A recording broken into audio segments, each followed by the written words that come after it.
അങ്ങനെ എല്ലാവരും കാത്തിരുന്ന കേന്ദ്ര സർക്കാരിൻ്റെ ജനപ്രിയ പദ്ധതി ധനസഹായം PM കിസാൻ സമ്മാൻ നിധിയുടെ 20ാമത്തെ ഇൻസ്റ്റാൾമെന്റിന്റെ വിതരണം കേന്ദ്ര സർക്കാർ നിർവഹിച്ചിരിക്കുകയാണ്. പ്രധാനമന്ത്രി ഒരു സ്വിച്ച് ഓൺ കർമ്മത്തിലൂടെ ഡയറക്റ്റ് ബെനിഫിറ്റ് ട്രാൻസ്ഫർ സംവിധാനം വഴി അല്പസമയം മുൻപാണ് ഇതിന്റെ വിതരണ ഉദ്ഘാടനം നിർവഹിച്ചിട്ടുള്ളത്. ഇനി വളരെ വൈകാതെ നമ്മുടെ ബാങ്ക് അക്കൗണ്ടിലേക്ക് ഈ തുക എത്തിച്ചേരും. ആധാറുമായിട്ട് സീഡ് ചെയ്തിട്ടുള്ള ബാങ്ക് അക്കൗണ്ട് ഏതോ ആ അക്കൗണ്ടിലേക്കായിരിക്കും കേന്ദ്ര സർക്കാരിന്റെ 2000 രൂപ എത്തിച്ചേരുക.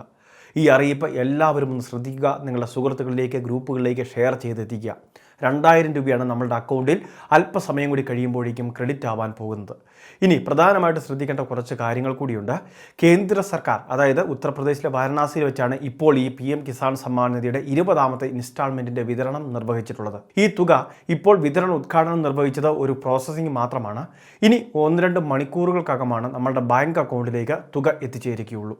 സാധാരണഗതിയിൽ എല്ലാ പ്രാവശ്യവും നടക്കുന്നത് പോലെ തന്നെ ഉച്ചയ്ക്ക് മുൻപ് വിതരണ ഉദ്ഘാടനം ചെയ്തു കഴിഞ്ഞാൽ ഉച്ചയ്ക്ക് ശേഷം തുക എത്തി തുടങ്ങും. അതുമാത്രമല്ല, ആദ്യം നാഷണലൈസ്ഡ് ബാങ്കിലെ അക്കൗണ്ടുകളിലേക്ക്, അതിനുശേഷം മറ്റ് ഷെഡ്യൂൾഡ് ബാങ്കുകളിലേക്കെല്ലാം ഈ രീതിയിൽ തുക എത്തിച്ചേരുന്നതാണ്. മണിക്കൂറുകളുടെ വ്യത്യാസത്തിൽ എല്ലാ ബാങ്ക് അക്കൗണ്ടിലേക്കും തുക എത്തിച്ചേരും. ഇനി അത് മാത്രമല്ല, ആധാറുമായിട്ട് ലിങ്ക് ചെയ്തിട്ടുള്ള, സീഡ് ചെയ്തിട്ടുള്ള ബാങ്ക് അക്കൗണ്ടിലേക്കാണ് തുക എത്തിച്ചേരുന്നത് എന്ന് നിരവധി തവണ നമ്മൾ പറഞ്ഞിരുന്നു. കാരണം മറ്റൊന്നുമല്ല, നമ്മൾ ലോണിന് വേണ്ടിയോ അല്ലെങ്കിൽ മറ്റെന്തെങ്കിലുമൊക്കെ നിക്ഷേപത്തിന് വേണ്ടിയോ മറ്റേതെങ്കിലുമൊക്കെ പ്രമുഖ ബാങ്കുകളിൽ അക്കൗണ്ട് എടുത്തിട്ടുണ്ടാകും. ആധാർ സമർപ്പിച്ചായിരിക്കും അക്കൗണ്ട് എടുത്തിട്ടുണ്ടാവുക. പക്ഷേ കിസാൻ സമ്മാൻ നിധിയുടെ തുക വരുന്നതിന് വേണ്ടി മുൻപ് കൊടുത്ത അക്കൗണ്ട് വേറൊന്നായിരിക്കും.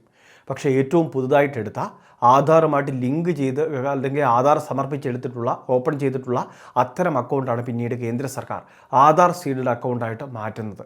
അങ്ങനെ വരുമ്പോൾ ആ അക്കൗണ്ടിലേക്കായിരിക്കും ധനസഹായം എത്തിച്ചേരുക. നമ്മൾ ഉദ്ദേശിക്കുന്ന ബാങ്ക് അക്കൗണ്ടിലേക്ക് ധനസഹായം ലഭിക്കണമെന്നില്ല.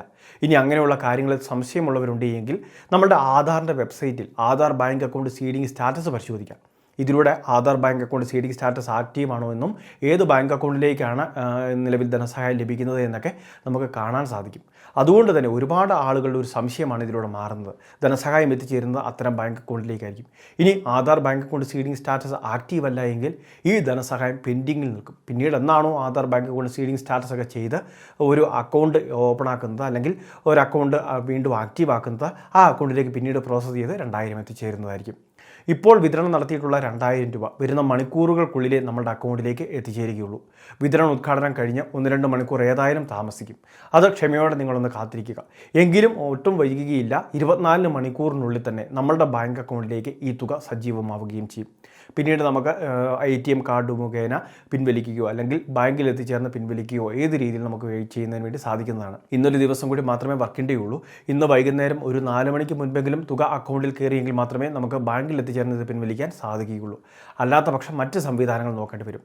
നാളെ ഞായറാഴ്ചയാണ്, പൊതു അവധി ദിവസമാണ്. അതുകൊണ്ട് തന്നെ ബാങ്കുകൾ ഉൾപ്പെടെ അടഞ്ഞു കിടക്കുന്ന സാഹചര്യമുണ്ട്. ഇനി അതുകൊണ്ട് തന്നെ തിങ്കളാഴ്ച മാത്രമേ പിന്നീട് പണം പിൻവലിക്കാൻ സാധിക്കുകയുള്ളൂ. ATM കാർഡ് നമുക്ക് ലഭിച്ചിട്ടുണ്ടെങ്കിൽ നമുക്ക് അത്തരം പ്രശ്നങ്ങളില്ല. ATM കൗണ്ടറിൽ എത്തിച്ചേർന്ന് ഈ രീതിയിൽ പണം പിൻവലിക്കാൻ സാധിക്കുന്നതാണ്. ഇനി ഏറ്റവും പ്രധാനമായിട്ട് നമ്മൾ ചെയ്യേണ്ടത്, ഒരുപക്ഷെ ചിലർക്കൊക്കെ ഫോണിൽ ഇതിൻ്റെ മെസ്സേജ് ലഭിക്കാറില്ല, 2000 രൂപ ക്രെഡിറ്റ് ആയി എന്നുള്ള അറിയിപ്പ് ലഭിക്കാറില്ല. അങ്ങനെയുള്ളവർ ഇടയ്ക്കിടയ്ക്ക് ബാങ്കിൻ്റെ ബാലൻസ്, മിസ്ഡ് കോൾ ഒരു നമ്പർ ഉണ്ടാവും, ആ ഒരു നമ്പർ വഴി missed call bank balance check ചെയ്യുന്ന ആ സംവിധാനം ഒന്ന് പ്രയോജനപ്പെടുത്തുക. അപ്പോൾ ഈ വളരെ പ്രധാനപ്പെട്ട അറിയിപ്പ് എല്ലാവരിലേക്കും എത്തിക്കുക. ഇതുപോലുള്ള ഇൻഫർമേഷൻ തുടർന്നും ലഭിക്കാൻ ചാനൽ സബ്സ്ക്രൈബ് ചെയ്യുക, ഫോളോ ചെയ്യുക.